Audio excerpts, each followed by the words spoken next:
वेळ नाहीये रे तुझ्याकडे, वेळ नाहीये. रोज स्वतःला सांगतोस अजून वेळ आहे आणि रोज स्वतःची स्वतःच फसवणूक करतोस हे कळत नाहीये तुला. आता जे मी तुला सांगणार आहे ते तुझ्या आयुष्याला कलाटणी देईल, त्यामुळे शांतपणे ऐक आणि मला मानत असशील तर अवश्य आचरणात आण. तुला असं कित्येक वेळेस वाटतं ना, अरे खूप पटकन गेलं हे वर्ष, कळलंच नाही, खूप लगेच पुन्हा तेच सण आले.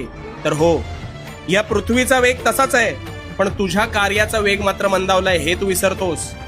ही धरणी त्याच वेगाने घिरट्या घालतीये, पण तू मात्र तुझ्या सुप्त मनाच्या आरामशाही जाळ्यात अडकून पडलायस. कसं ते सांगतो.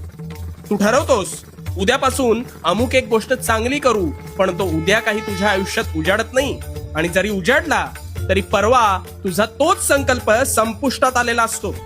आतापर्यंत हेच होत आलंय, हो ना? आणि म्हणून तू मागेस.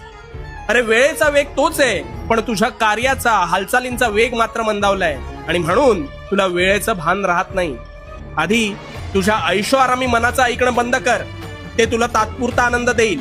आणि उठ, तू या भूतलावर मानवी रूपात जन्म घेतलास, तुझ्या तल्लक बुद्धीचा आणि बुद्धी चातुर्याचा योग्य वापर कर. आणि हो, वेळ नाहीये तुझ्याकडे, वेळ नाहीये तुझ्याकडे हे तुझ्या निद्रावस्थेतल्या मनाला खडसावून सांग. आणि उठ, खडबडून जागा हो. ह्या जीवनात यशस्वी होण्याचा एकच पर्याय आहे. वेळेची आज किंमत कर, तर वेळ उद्या तुला किंमत देईल.